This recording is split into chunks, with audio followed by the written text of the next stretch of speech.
everybody. Whether you're on the East Coast, West Coast, or around the world, this is Coast to Coast. Welcome in, guys. How you doing today? I'm feeling as green as I could be as the first color of the Italian flag. There you go.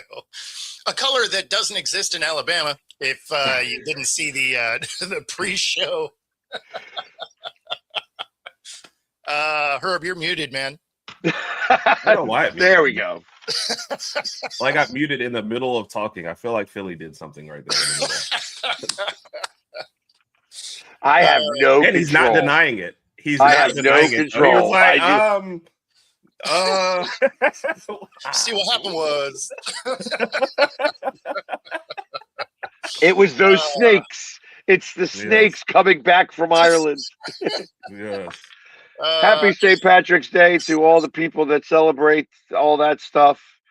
I will say that St. Patrick was Italian. He was St. Pasquale when he left Rome and went to go figure out how to get rid of all the snakes in Ireland.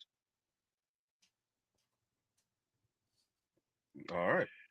There you go. And all those snakes are going to invade Alabama because we don't like green. So that's yes. The story comes full circle. That's what brought this show together, actually. And let's might as well go off since we're talking about the Italians. Italy's run ends last night. They had their opportunities. Venezuela gets out of a bases loaded jam. So I mean, the Italians had their shot. So, bummer for Joe. It's probably why he's not here today. I'm sure he'll be here later. Oh, I'm sure. Yeah. Joe knows how to take a loss. But yeah, so Venezuela, I mean, listen, I said this yesterday. I thought that Venezuela and the U.S. were going to be playing in this World Classic because there he is. What's up, Joe? I mean, like I said, there's nothing more. There's nothing better than having a political undertone. Yeah, of course. To a game.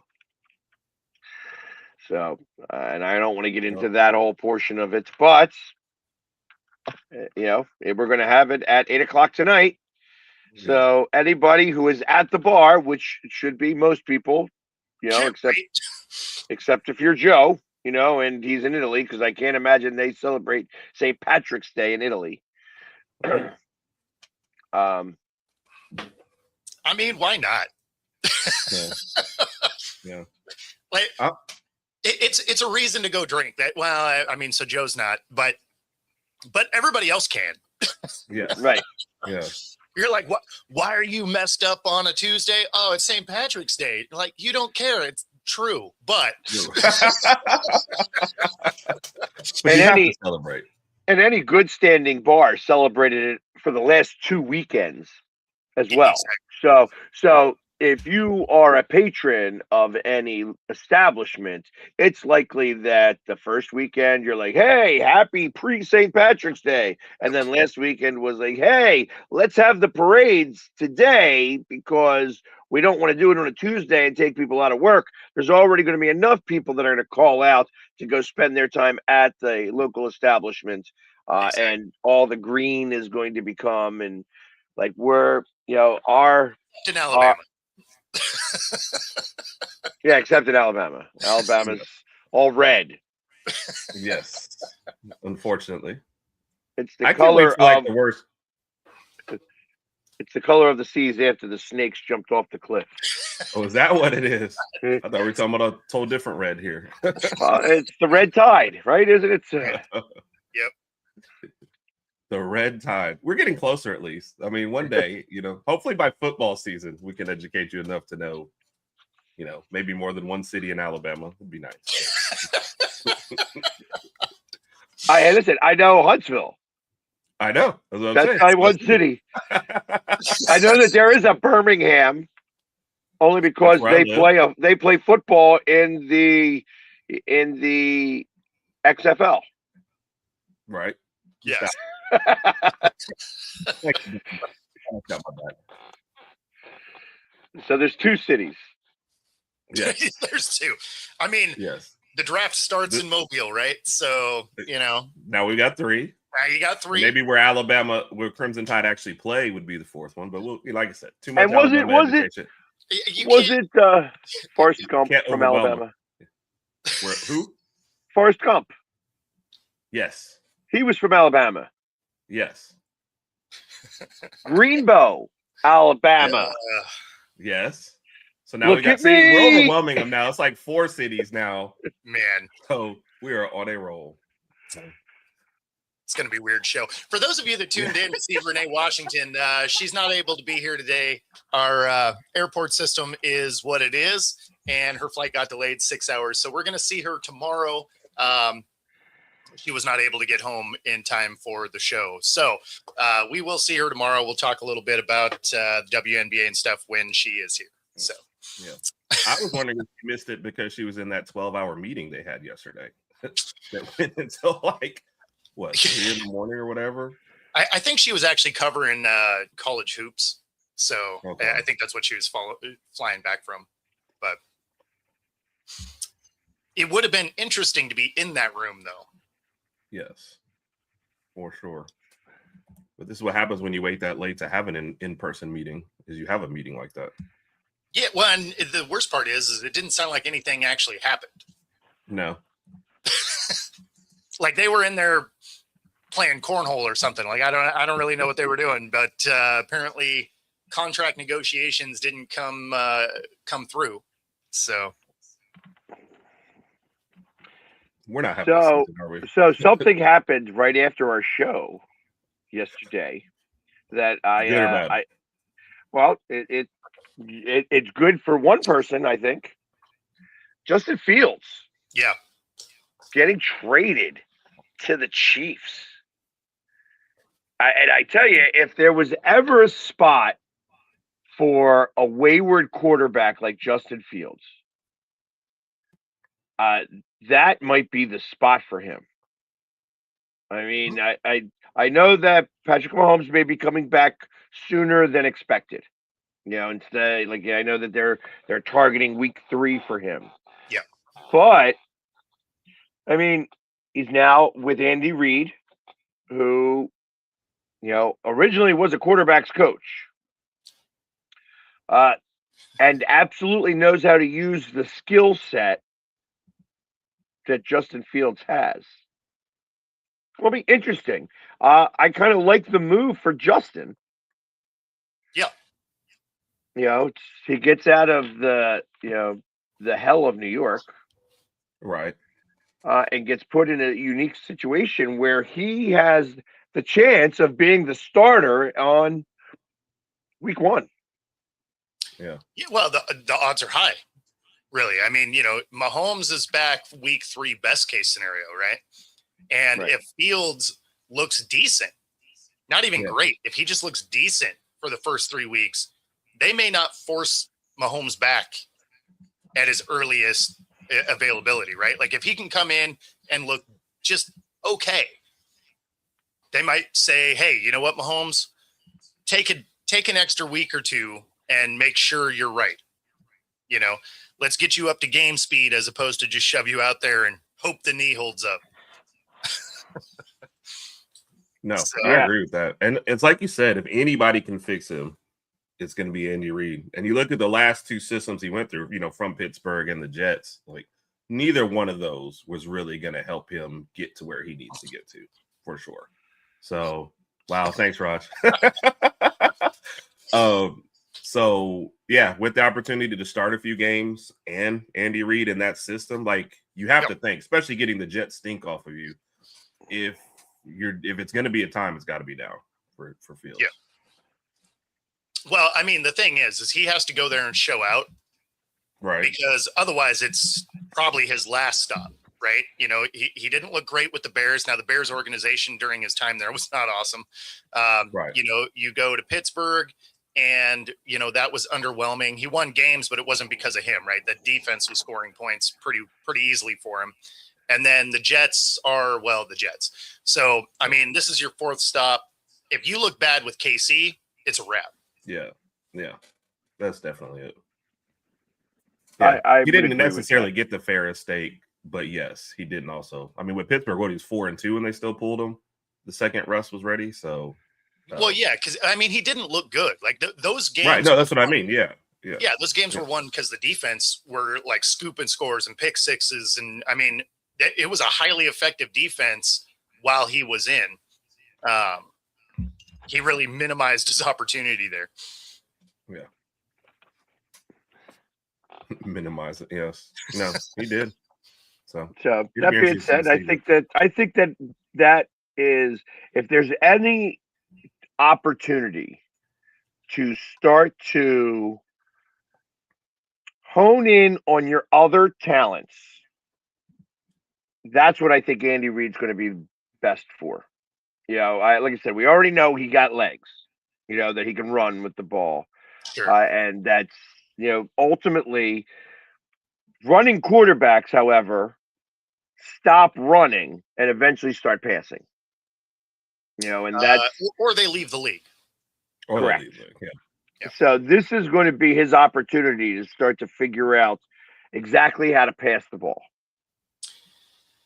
Yeah, I mean, because otherwise you end up in that Cam Newton range, right? Where your passing didn't evolve and the physicality started to fade, and you know, it didn't work. You know, where when you look at a guy like Lamar, he came into the league, he was a runner for sure, right? But he's one of the better passers in the league today, you know, because he evolved his game. So when the legs start to fade, right, he'll be able to stick around because he can throw the ball.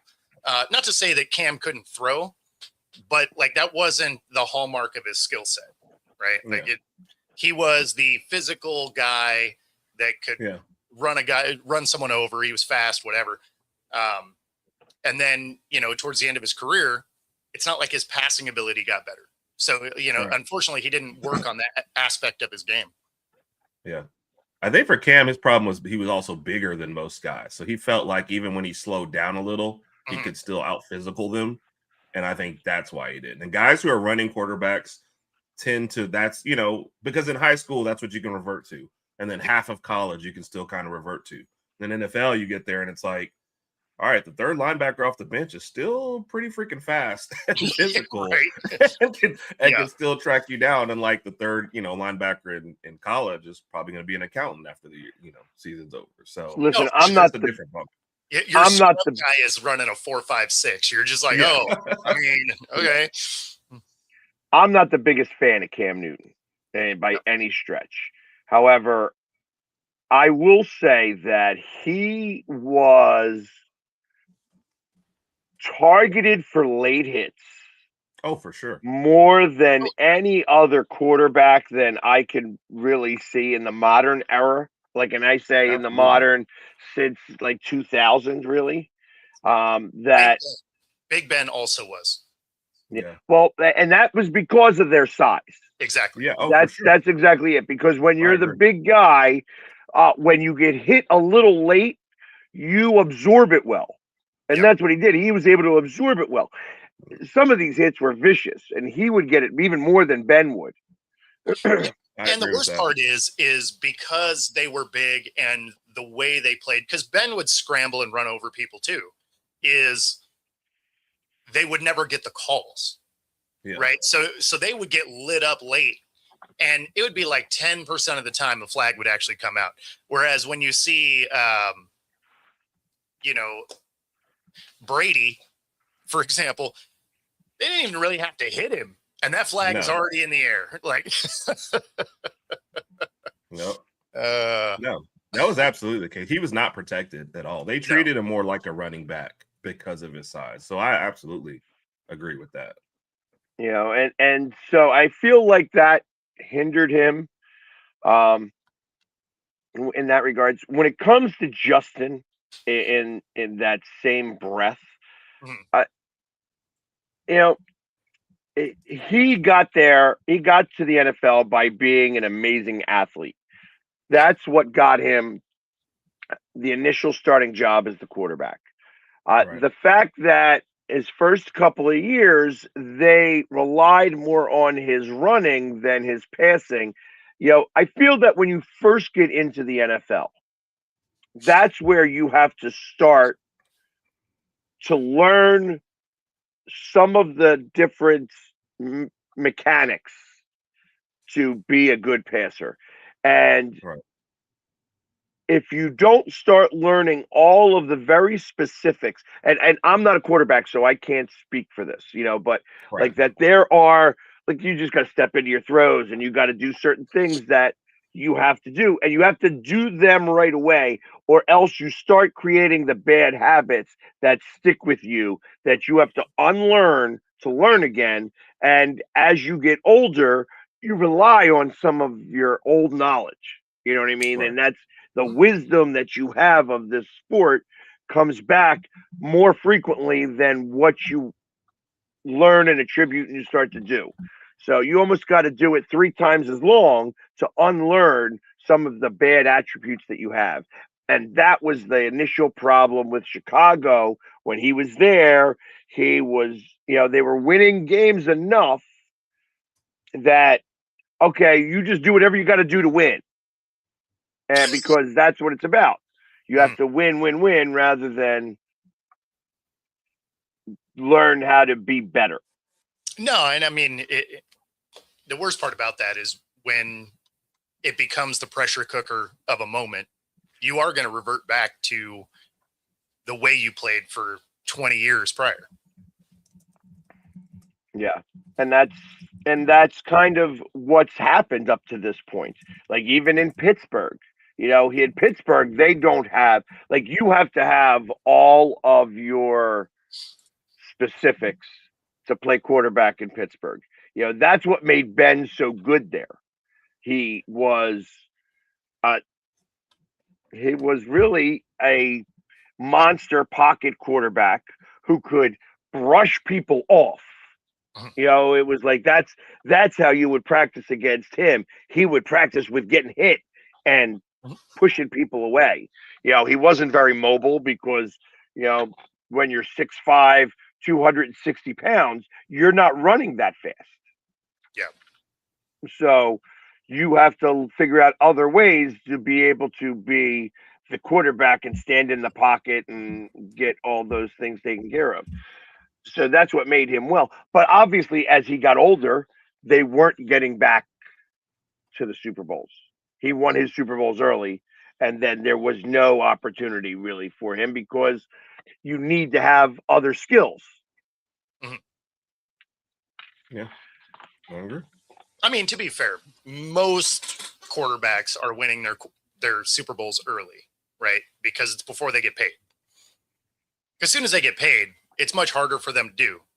I mean, there's the reason that 14% number exists out there. You almost don't win a Super Bowl as soon as your quarterback hits that cap number, right? And with the exception of, Brady and Mahomes, they both did it once when they were outside of that range. But I mean, Those are some outliers. Yeah. Well, but you also got to think of it that with Patrick Mahomes, I know that he got the largest contract at that time, but it was like a 13-year contract. Right. So $450 million for 13 years spreads out. And the truth of the matter is that he kind of went the Brady route as well. Not that he's got a very rich wife, but like Brady was able to not. Brady was able, hey, listen, we'll just live off of my money and you could just pocket your money. That's good spending cash. Like when we go on vacation, we'll pull from your money. You know what I mean? Like she was like a high-end billionaire before he, like he was just pocket change. Yeah. So ultimately there was a reason why, like, he's getting alimony. Exactly. Yeah. And Jay, it is because they can't pay other people. So when you look at Brady is a great example of this, right? Like you look at early in his career, he's not getting paid. They rattle off a few Super Bowls, obviously primarily because of their defense. Brady wasn't really Brady yet, right? And then he became the highest paid guy. and there was a drought for that team, despite the fact that their division still was terrible, right? And then he started doing the restructure thing so that he could get pieces around him, and then they rattle off a few more. You look at Mahomes, he gets that huge contract, but, like Pag said, it was stretched out. And then he continues to restructure that deal anyway. So he's constantly allowing more cap space. So it's just when you are absorbing 14% of the cap or more, it's a problem. And then on top of that, like the good thing about when you're a quarterback and you have the longevity in terms of, okay, my contract's for 13 years, they get to play the game, like NFL teams get to play the game. If by chance they have extra cap space at the end of a year, they can manipulate the money to pay you ahead. So it's like, okay, we have an extra $4 million left on the cap. That $4 million is going to go to Patrick because it takes that off of our space here. So we're manipulating before the season ends and the new season begins and stuff like that. We can back pay him that extra $4 million so that we can take it off the books. And ultimately, when you're 6 years in now, if you've done 4 million here, 5 million, 2 million, and stuff like that, you've got 20 million off the books that you were able to play kind of. Yeah. I also think in both cases, especially with Brady, they didn't exactly pay like wide receivers and stuff. So they'd pick like, all right, let's get 2 or 3 spots around you and make sure the defense is always solid and build up that way. So Bo just said, forget it. You don't like y'all. I feel like that was a big part of it too as well. They didn't have to worry about the rest of that. After Randy Moss, it seems like they never had like a big time wide receiver. They just, all right, defense and Brady will get it done and we'll dink and dunk and make our way down the field. So you're saving money that way. Versus you see like the opposite end of the Bengals. We're going to pay our quarterback and our 2 best wide receivers and see if it works rather than getting the whole team together. So I feel that the one thing that they did, and they did very well, that Brady did very well, was I want to spend all the time in the world with my wide receivers. I want to know exactly what their tendencies are so that if they're covered, his tendency is going to break left. And it's that thought process. It's that says, okay, it's what made Patrick Mahomes and Travis Kelce so good because the element of the backyard football becomes important in those regards because you're like, okay, he's covered, but I know that he's going to do this 9 times out of 10. There's a time where you're not on the same page, that, I looked this way rather than this way because I saw that open space in comparison to this open space. But that's what Brady did. He worked really overtime with his receivers so that he could learn the tendencies that they had so that he would always throw to the open space that they were going to be at, which is why he was able to do like Edelman. Like Edelman was a good receiver. He wasn't a great receiver, but what made him great was the fact that he could, in tight spaces, find the open space, and Brady knew that he would find it. Right. And that's absolutely, Sorry, no, I didn't mean, because when you started that one, Edelman is the first one that came to mind. And that's why I said they weren't spending a whole lot on big time wide receivers, but they were like, I just need guys that can get open. Look, we're not dropping back and wanting to hold the ball for 7 to 10 seconds. Like we're getting it out, we're moving along. And Edelman was great at doing that. No, so I absolutely agreed. And then Kelce and Mahomes, that's also a great comparison. Because you see that a lot with younger quarterbacks when they get the younger wide receiver in there, and there's just a lot of missed timing when they first get in there, and this guy went this way, and I went this way. Or, Bo would always say, well, like with DK Metcalf, guys who don't run like crisp routes, and you're never really 100% sure where they're going to be, stuff like that. So, no, I absolutely think Tom Brady had the cerebral part of the game down pat. And he knew, okay, this is the look I'm getting. I'm getting the ball out in 3 seconds, and he's going to be there, and he's going to be there. One of those guys going to be open. I'm hitting them. So, absolutely. So on the opposite side of that, he also had Gronk.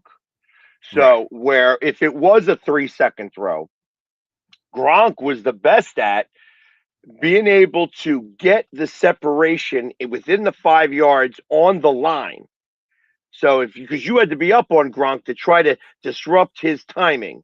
The thing is that he'd take you and throw you a little bit. So now you had that 2-step space. So Gronk was able to get that difference, and then you'd have Brady do a lob over to Gronk, and that's where he'd get it. So now when you have two guys that one guy that's going to do this and one guy that's going to be my relief valve just in case I get that all-out blitz, that's where he had, great. And the fact that Belichick let them do that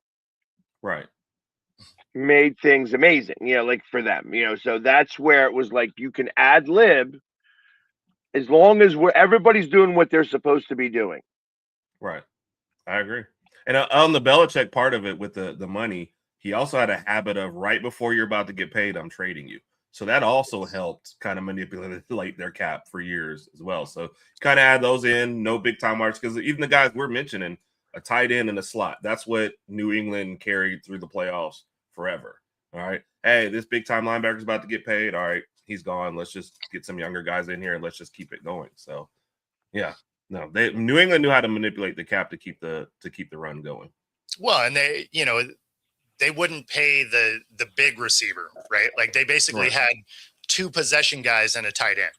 Like that. That's generally what they rolled with, and that's what they won with. When they had Moss, they came up short. Now, obviously, they were undefeated up to that point, but But Randy Moss came on a house-friendly deal. Yes, he did. He wanted to win the championship, so he came to Brady. And they're always going to be the team that came up a little short because of a catch on a helmet. No, exactly. Yeah, so incredible catch. Yeah. The last catch that man ever made was the helmet catch. Yep. So ultimately, and there's a piece of me that says that they did not want the Patriots to have that record either. They didn't want there to be a second undefeated team. That would have changed all of sports, or not all of sports, but all of football for a minute. If that was the case, that you cannot have a team that's completely undefeated. Now, eventually there will be one. Right. Well, but that's also because they were coming off a scandal. That's why they were blowing everybody out. Because one of the 2 scandals was right before that season. I don't remember, it was Deflategate or Spygate. No, it was Spygate. Just before Spygate.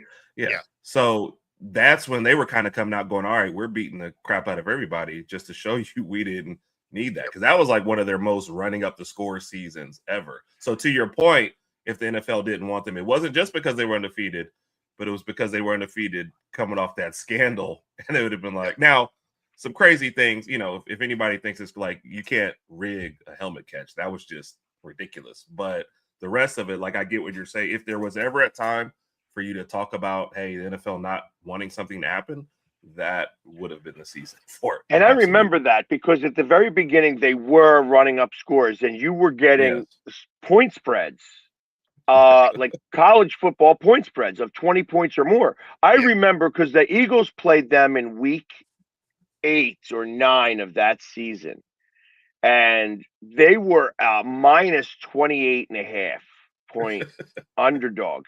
And I remember because I was gambling at the time, and I remember asking, what is the money line on this game? Because I think the Eagles could win. Sure. And they lost 38-33 or something like that. It was a really high scoring game, and they beat us in the very last minute of the game. But I won that bet in like the third quarter because there was no way that the Patriots were going to outscore us by four touchdowns. You knew that. You know what I mean? So, and that was also the blueprint of how to start to beat them.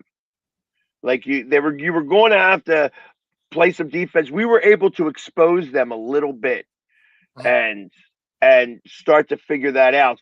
And that was when Coughlin used the Eagles game to really study the Patriots well. And that was why, because the Giants played the Patriots the very last game of the season and almost beat them there. It was like 21-13 game that the Patriots won to go undefeated for the regular season. And the Giants also used that game. They didn't rest their starters because they were a wild card. Right. And like I said, it was a close.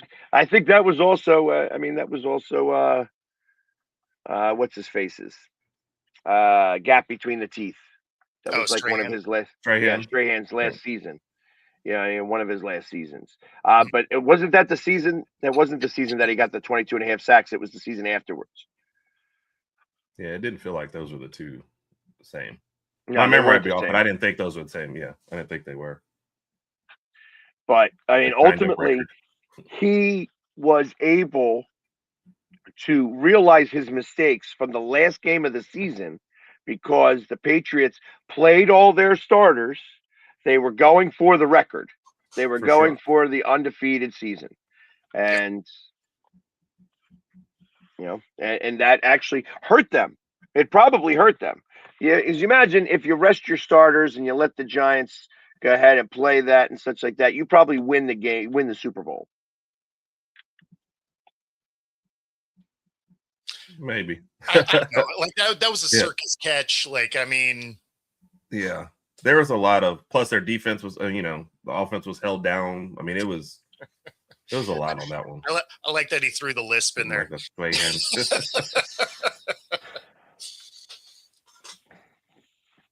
They did it in a 14-game season, Joe, but they also had to win 3 playoff games. Yeah. Still, you know what I mean? Yeah. So you can't listen. You can't put the asterisk because that was what happened. You know what I mean? Like it's like, all right, they went undefeated. They went undefeated. That was the league. Then. Like the 14-game season was the standard. Yeah, they had no idea that it would expand or all this other stuff would happen. They were playing what was ahead of them, and I feel like you're saying there, you deserve credit. Undefeated season. So for sure. Yeah, well, and I mean, let's be honest. If they would have pulled it off, it would have been the greatest team ever. That Patriots team, no question. Yeah. It's kind of like when the Warriors breaks the Bulls, regular season wins, but they come up short. It's like in the playoffs. You got to finish.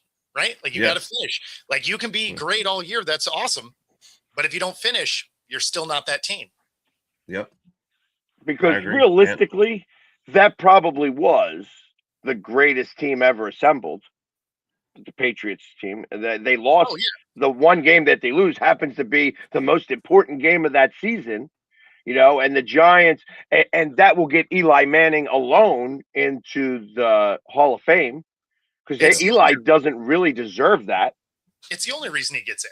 That's the only reason he gets in. Yeah, like where's friend at now when we need him, Bo? What's that?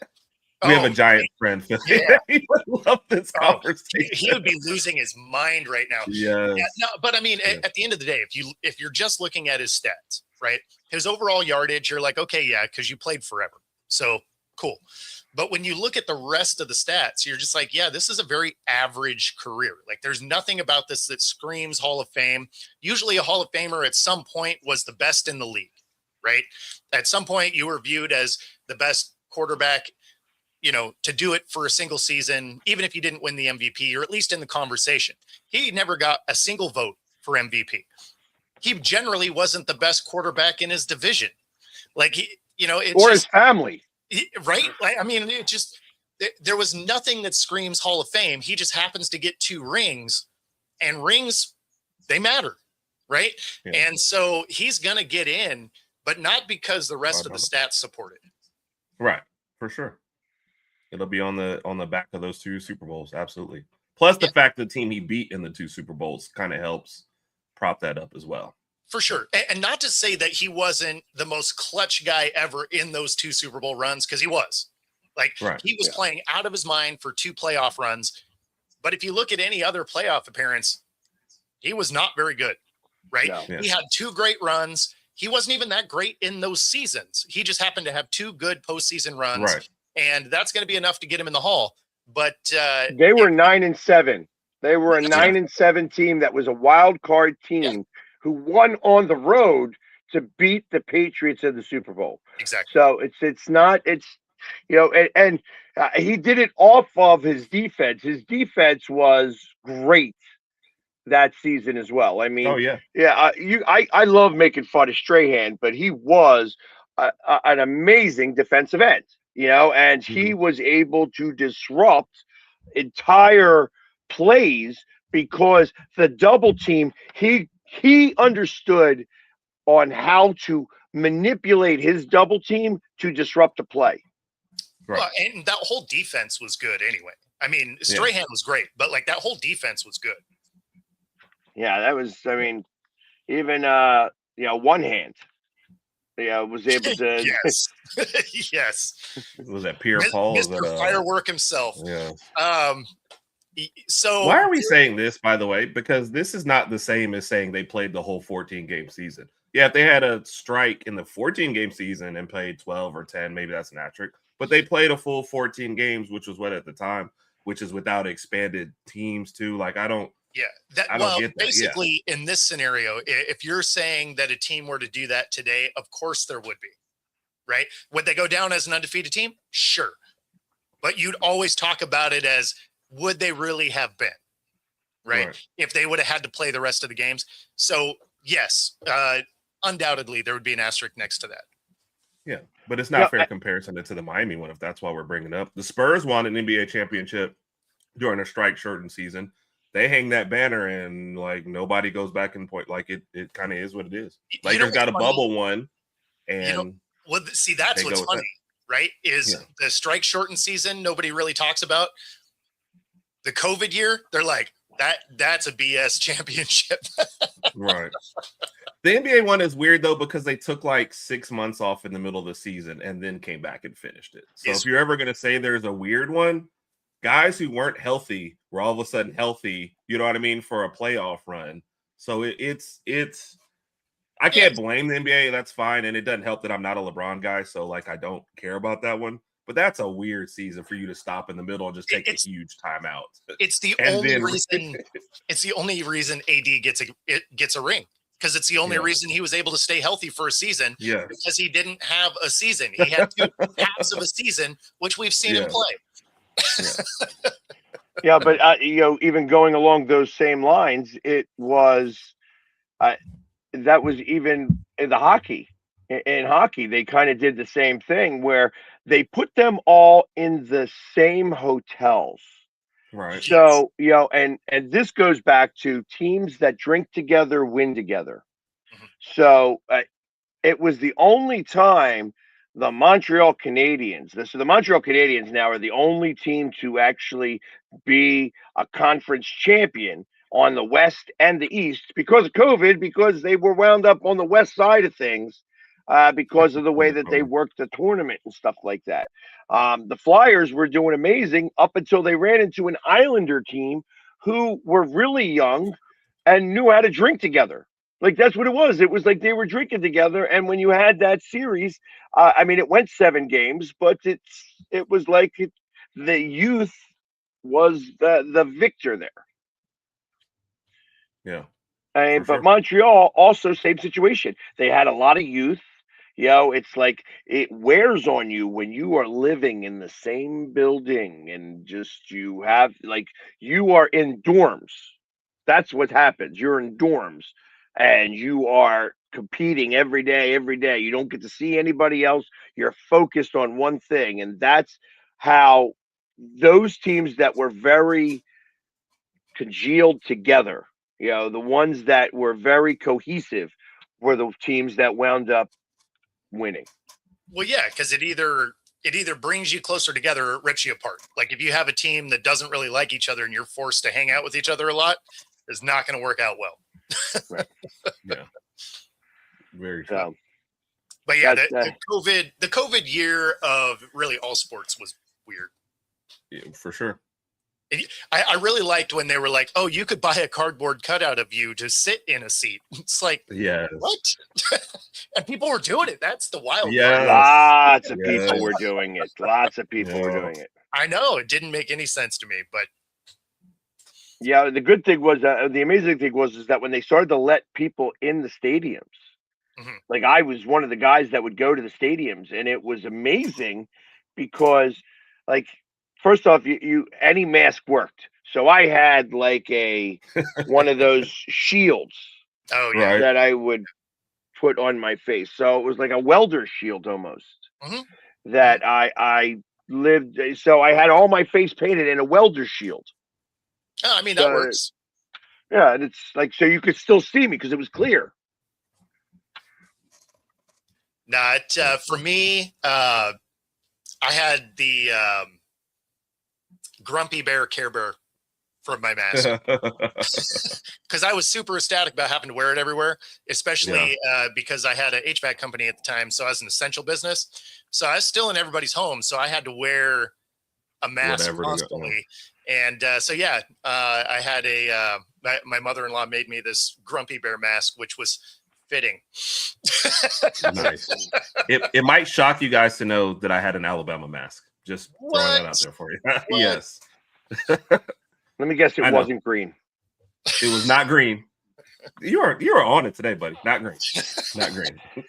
My mask actually the mask that I Hey. wound up being known for. I had a clear mask. I wound up getting like a clear plastic mask that Okay. would fit the bottom of my face, and I wound up.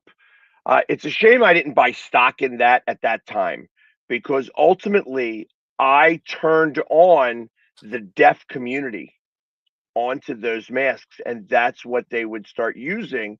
Hmm. If you were working at any homes that worked with the deaf, and you could read lips, like that was they started to invest in that mask because they saw me wearing it at the draft, at the NFL draft. And I was the only one with it. Everybody else was wearing the cloth mask, but because I painted my face, I invested in 3 of these masks, and I still have it because Mhm. like that's history at that point. Like Sure. that's like a documentation of my history because it's the one time in life that's everybody had to wear a mask, and I had to like how do you show a mask when you have your face painted? I remember the first time I wore it, they were uh, not happy with me at the Wells Fargo Center for a Flyers game, Sure. and I'm wearing a mask, so you can't yell at me for it. But because I was wearing the mask, they needed a cloth mask over top of it because they did not want to show that it looked like anybody was not wearing a mask. Oh, on TV, yeah. Yeah. No, that makes sense. That makes sense. So, It and was- I remember I knew having a guy- everybody come down. It I was knew a like guy I that got got his face printed on his. So when his mask was on, it just looked like his face. He got in trouble constantly. They're right. like, "You have to have a mask." He's like, "I do." And what cracked me up is like, hey, you can take it down when you're eating, but then you got to put it back up. So Yeah. it's like, Oh no. There's Yeah. nothing about that scenario that made sense, right? So At you're all. like, so you could be in a plastic bubble with no airflow, but somehow an HVAC system, that's a problem inside where it's warm and you're less likely to get sick.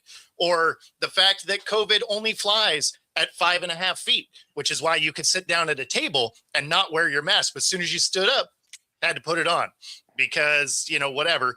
And then grocery stores and stuff, that was fine because COVID likes to party. So you couldn't go to a bar or a bowling alley or whatever. But if you wanted to go anywhere else, it was fine.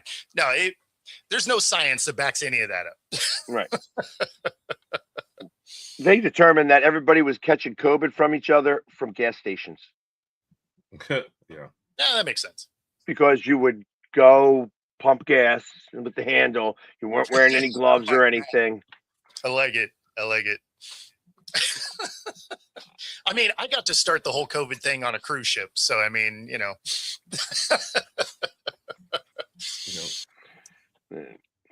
And that was Rudy Gobert that started that whole trend and got everybody. Oh my gosh. Which is Uh, why he's one of the most hated men in the NBA today. Yeah. Touching everything, and next thing you know, he's long COVID.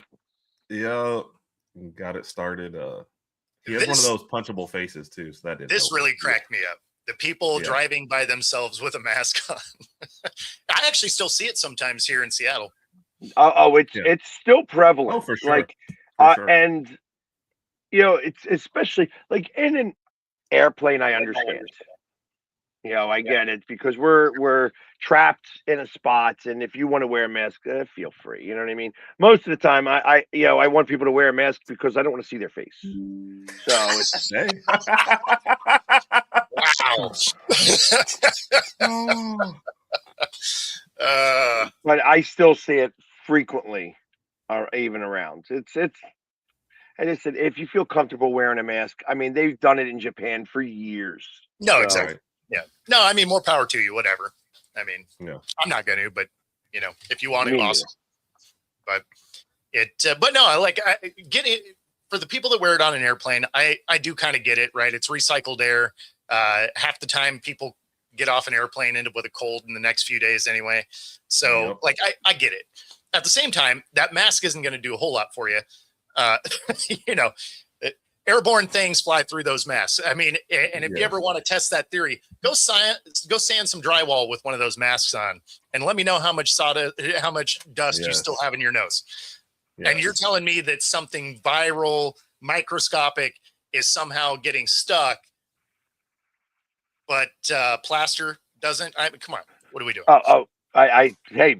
I used to grind out brick joints. No, that's what I'm saying. Mason, it's like, whew, it don't matter how big of a mask you're wearing, you're still got stuff up your nose. Yeah, unless you're wearing one of the actual respirator masks that fits correctly. Right. Like a positive air mask, really, one that blows out. You know what I mean? So that you don't get anything going in there. That's the only way that you're going to. But let's get off of COVID. That didn't make sense.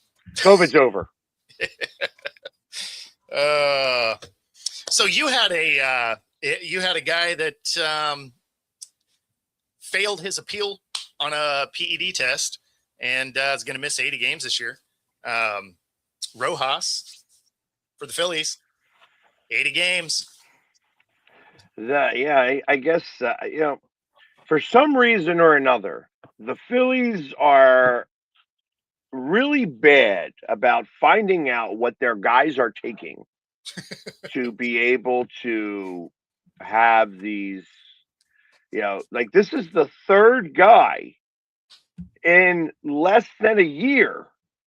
Now, one guy's not playing for us anymore. He wound up getting tested at the end of the season. He's a free agent, so he's never going to play again because the moment he plays, he's got to sit out these 80 games. And I don't know that it counts. Like, hey, if your team has played 80 games, does that count if you sign after the fact? If you're not in the league, does it count through 80 games? I don't think so. I think you got to be signed for somebody. Yeah, so nobody's going to sign somebody him. Somebody has to take a chance on you, I think. So he's not going to be, but obviously it affected our because even after the 80 games, he can't come back and play in the playoffs. He's done for the playoff year. He can only play in the regular season. And ultimately, that's what affected us last year when we had a bullpen issue against the Dodgers. You know, I mean, not that the Dodgers bullpen didn't beat us. You know, I mean, they didn't beat our bullpen up. But that was kind of the storyline, was that the first team that got to the bullpen lost. You know what I mean? That was kind of the thought process to that. And Alvarado really hurt us by not being able to be on the playoff roster. You know, that being said, Rojas, it's really. But now I also suspect that might bring in an extra spot. And the kid that was playing for Italy did really, really well. So, what is his name? I gotta check real quick. But he was Dante Nori. was playing really well for Italy, and at one point was batting like seven. He had a 750 batting average in the WBC, and then he went 0 for 3 one game. You know what I mean? And that's So, but he was lighting it up initially, so much so that they had him playing yesterday. You know what I mean? That he was in the ninth inning, and they trusted him with the bat. Yeah. Your black coffee mug tomorrow, Bo. Yeah, well, that's because it's this big. Ah. Yeah. Why did the Kraken play tonight? They do. Yeah. And Nick, I don't cry about the Phillies being embarrassed. Hey, listen, I don't play out on the field, so there's nothing that I can't do anything about the way that the games go. Hey, listen, I'm happy that they're there. I get to witness a lot of playoff games in general, and hey, listen, it stinks when you are. Hey, I was in Houston when Alvarado let up that 500-foot home run that they say only went 450 foot. I know that it went more than that because I was there. I watched it go over my head. You know what I mean? I know exactly how far that went. That ball still may not have come down. Last year, it's like, hey, you got Real Muto pointing to first. All you had to do was throw to first, and we probably could have won that game. Hey, he panicked. He threw it away, and next thing you know, it's the game. Oh, absolutely, as you should be. You know what I mean? Like I will tell you, I hate the Dodgers. I absolutely abhor the Dodgers, and unfortunately, it's going to be the Dodgers that create this 2-year strike. That being said, they're doing everything the way that they want to do it, and you can't blame them. If I was the owner and I had the ability, I would do the same. That's the thing. Like they're playing within the framework of the rule, as it sits today. So like you can't be mad at it. It's because there's nothing that's keeping anybody else from doing the same stuff, other than the fact they just don't want to spend the money. Right. Or I mean, you think don't about tell me that about Nick though, because I'm gonna get a text from Nick after C. So don't do this to me. But along the same lines, this whole deferment thing. Yeah. I mean, the truth of the matter is that the Dodgers should still be liable for all of the taxes in California for all that deferred money. That's what I am most upset. California is like the worst state when it comes to the taxes. And the reason why all of this money is getting deferred is because it goes into a corporation that they have created for themselves. And those corporations are out of state. So all of that money all of Shohei's money is not going to get taxed. And that's where I want a different rate. I mean, Yeah, but not in, he's only getting taxed on that $2 million. All that, $68 million extra is not going to get taxed like that. Yeah. And, California needs that money. Yeah, well, and it's funny because here in the Seattle area, we just passed an income tax. We've never had one. And so if you're making $1 million plus, you get a 10% income tax now in Washington State, which that's a slippery slope, right? Because, the fact that they finally allowed this to happen, it's been on a ballot a million times and it's always been voted down. This time it passes. The problem is okay, you're taxing rich people today, but inside of a decade, because of the way government works, once they get in there, right? Once they weasel their way in to get your money, they will find a way to get it from everybody. So inside of a decade, there will be a state income tax. So the fact that people let this thing pass, y'all messed up. Straight up. Because all those millionaires are going to just go down to Oregon. Yeah, they'll just incorporate somewhere else. Like, I mean, right. That's all it is. For sure. I mean, it won't be Oregon because Oregon has had an income tax forever, but it'll be Idaho or Montana or Vegas or whatever. Delaware. Exactly. Wherever doesn't have one, right? So it's it'll hurt it'll hurt sports stars, but yeah, no, the fact that they just pushed that through, it's a mistake. It's a mistake. Yeah. Like you can hate on rich people all you want, but within 10 years, it's going to affect your pocketbook. Yeah, that's the way it works. Yep. So, in Alabama, do you know what a tax is? Yeah, we probably get it worse than anybody because our people vote for the people who love the rich and will tax the poor the most. So yeah, we absolutely know what it is. See, even there, they don't have any green. Mm-hmm. And on that note, that does get us to the top of the show. If you are listening on ICU Radio 97.3, we do have some smooth jazz headed your way. If you're on YouTube or any of the other platforms, be sure to like and subscribe. Helps us bring our content to you. Otherwise, we will see y'all tomorrow. We will have our special guest, Renee Washington, on tomorrow, and we'll talk a little WNBA. All right. Happy St. Patrick's Day, everybody. That's right. Stay safe out there. Call an Uber if you drink too much. 100%. No DUIs. Exactly. We want you to be able to watch the show tomorrow. So take care of yourself. Take it easy, everybody. Smooth.